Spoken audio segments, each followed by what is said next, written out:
নমস্কাৰ বন্ধু বান্ধৱীসকল সকলোকে স্বাগতম জনাইছোঁ মই ৰশ্মিৰঞ্জন দত্তই মোৰ ইউটিউব চেনেললৈ বন্ধু বান্ধৱীসকল আজি আপোনালোকৰ মাজত তিনিটা অতি গুৰুত্বপূৰ্ণ কথা ওপৰত আলোচনা কৰিবৰ কাৰণে ভিডিঅ'টো প্ৰস্তুত কৰিব বিচাৰিছোঁ বৰ্তমান আমাৰ শিক্ষা বিভাগৰ ফালৰ পৰা যিখিনি বিজ্ঞাপন প্ৰকাশ হৈছে ইতিমধ্যে এই বিজ্ঞাপনসমূহক লৈ মুঠেও আমাৰ প্ৰাৰ্থীসকল সন্তুষ্ট হোৱা নাই সন্তুষ্ট নহ'বলগীয়া কথা যিমানখিনি বিজ্ঞাপন প্ৰকাশ কৰাৰ আশা আমাক দেখুওৱা হৈছিল বা যিমানখিনি বিজ্ঞাপন প্ৰকাশ পাব বুলি আমি আশা কৰি আছিলোঁ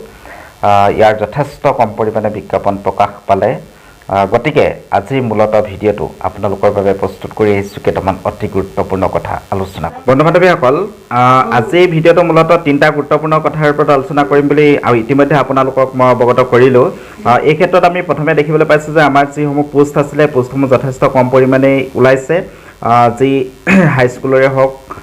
আপোনাৰ LP UPৰ বাবে ডিৰ পৰা প্ৰকাশিত বিজ্ঞাপনেই হওক আৰু শেহতীয়াকৈ তৃতীয় পৰ্যায়ৰ যিটো নিযুক্তি হোৱাৰ কথা আছিলে সৰ্বশিক্ষাৰ SSৰ অধীনত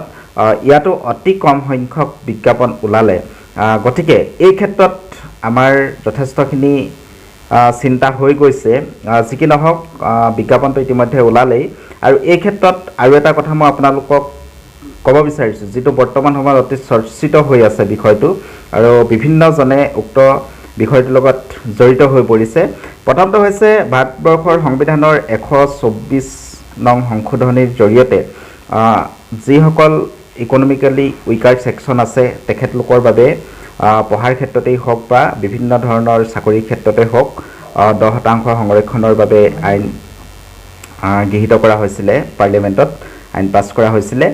আৰু এই আইনখনৰ জৰিয়তে বা ইয়াৰ জৰিয়তে কোনসকল প্ৰাৰ্থীয়ে EWS চাৰ্টিফিকেট উলিয়াব পাৰিব ইয়াৰ বাবে যথেষ্টকেইটা পইণ্ট উল্লেখ কৰি থোৱা আছে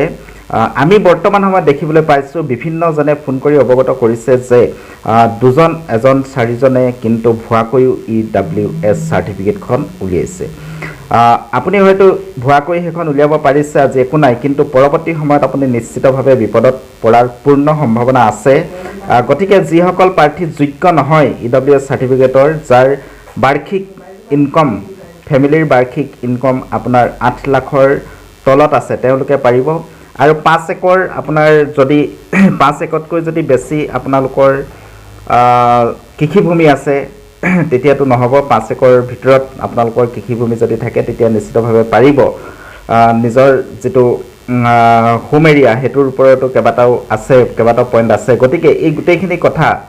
যদি আপোনাৰ ক্ষেত্ৰত প্ৰযোজ্য হয় তেতিয়া আপুনি উলিয়াব পাৰিব এই ক্ষেত্ৰত বিশেষ অসুবিধা নাই আৰু EWS চাৰ্টিফিকেট জেনেৰেল প্ৰাৰ্থীসকলৰ বাবে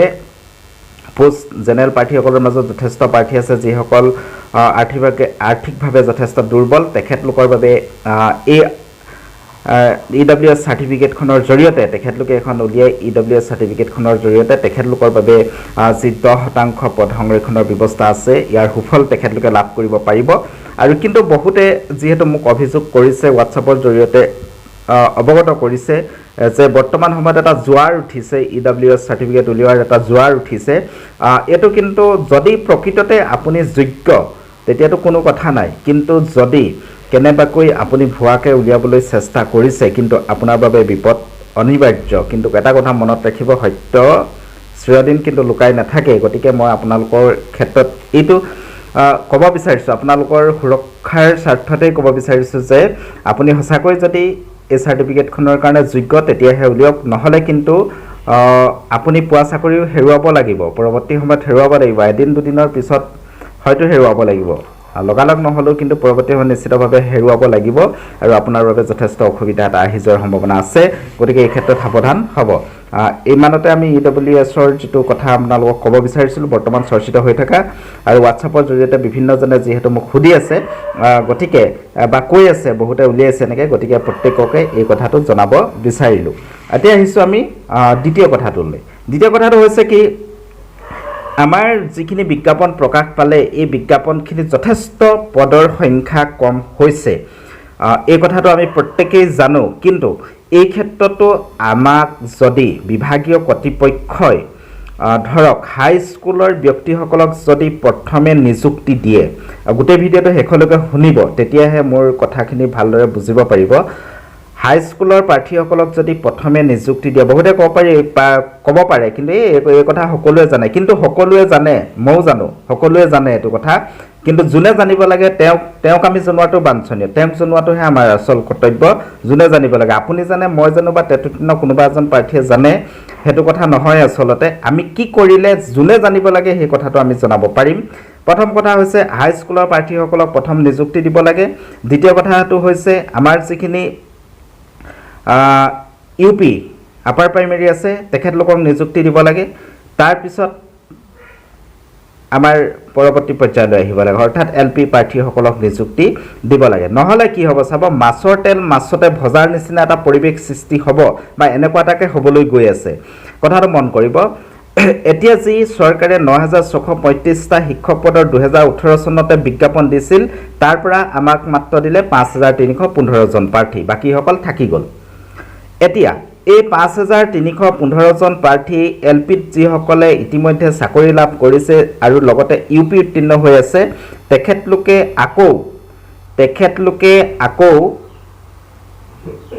UPত বৰ্তমানৰ বিজ্ঞাপনৰ UPত এপ্লাই কৰিব আৰু তাৰে অধিকাংশই বা কিছু সংখ্যকে, কথাটো মনত ৰাখিব, তাৰে অধিকাংশ বা কিছু সংখ্যকে কিন্তু UPত চাকৰি লাভ কৰিবলৈ সক্ষম হ'ব। আৰু UPত চাকৰি লাভ কৰাৰ লগে লগে তেখেতলোকৰ যি LP পোষ্ট আছিলে এই পোষ্টটো কিন্তু খালী হৈ যাব।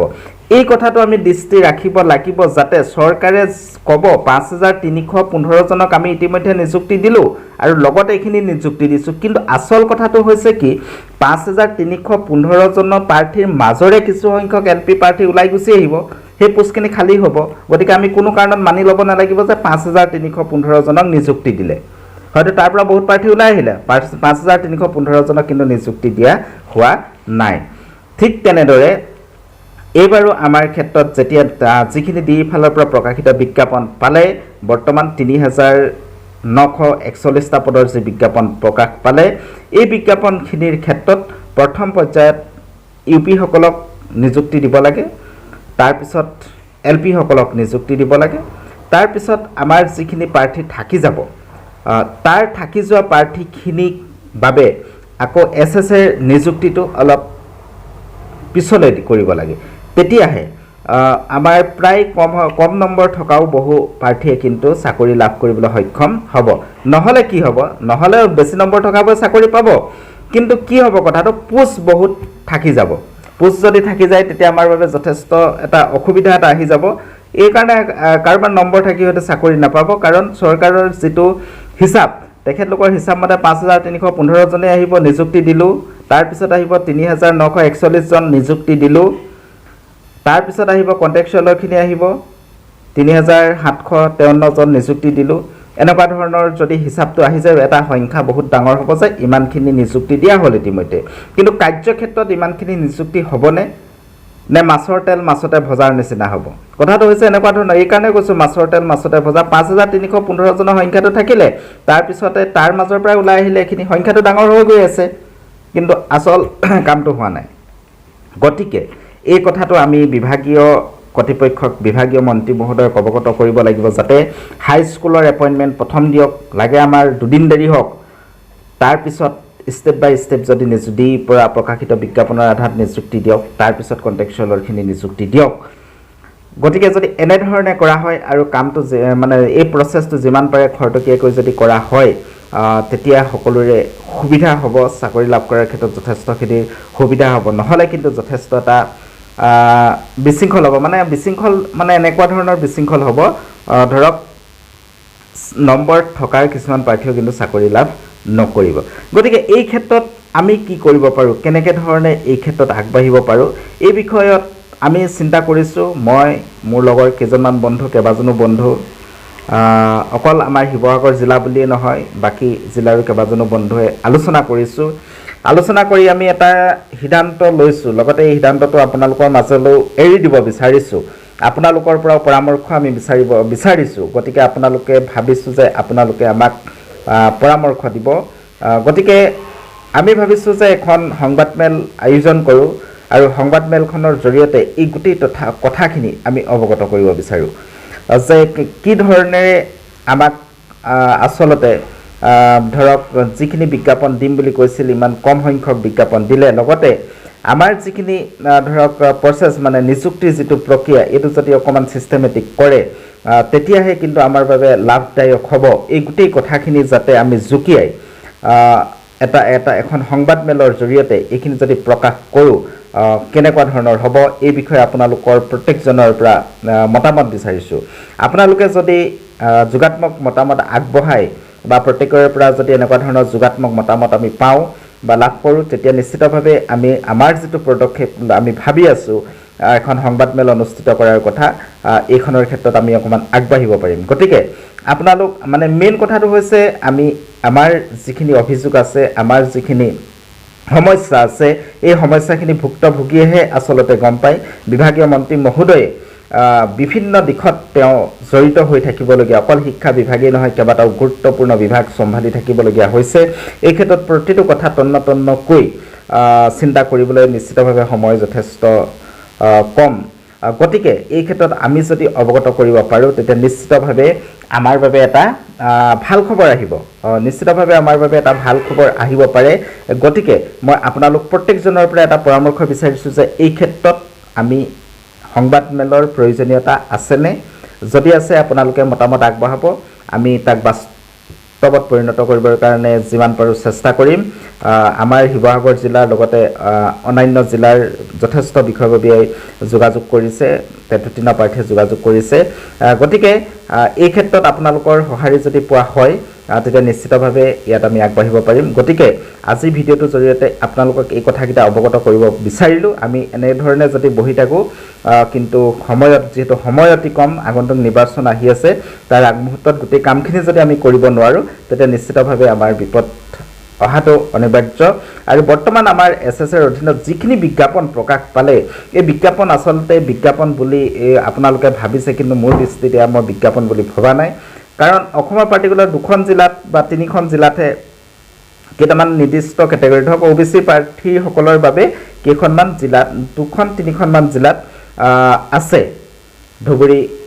গোৱালপাৰা তাৰপিছত বৰপেটা দক্ষিণ শালমৰা এনেকুৱা ধৰণৰ কিছুমান কেইখনমান জিলাত OBCৰ পোষ্ট আছে আৰু যিখিনি পোষ্ট ভয়ংকৰভাৱে চৰ অঞ্চল গতিকে ইয়াত যে আমাৰ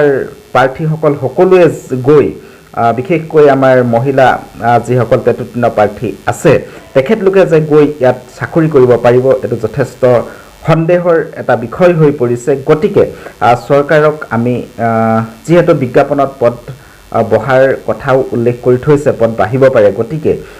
যদি কিবা প্ৰকাৰে আৰু 2-4টা পোষ্ট যদি বৃদ্ধি কৰিব পাৰে এই বিষয়েও আমি দৃষ্টি আকৰ্ষণ কৰিব লাগিব এই বিষয়েও আমি অনুৰোধ জনাব লাগিব তেখেতলোকক যাতে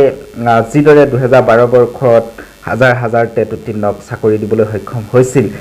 ঠিক সেইদৰে 2019 প্ৰাৰ্থীসকলৰ বাবেও আৰু অলপ যদি পদৰ ব্যৱস্থা কৰে সকলো কিন্তু লাভান্বিত হ'ব গতিকে আজিলৈ ভিডিঅ'টো ইমানতে সামৰণি মাৰিছোঁ ধন্যবাদ নমস্কাৰ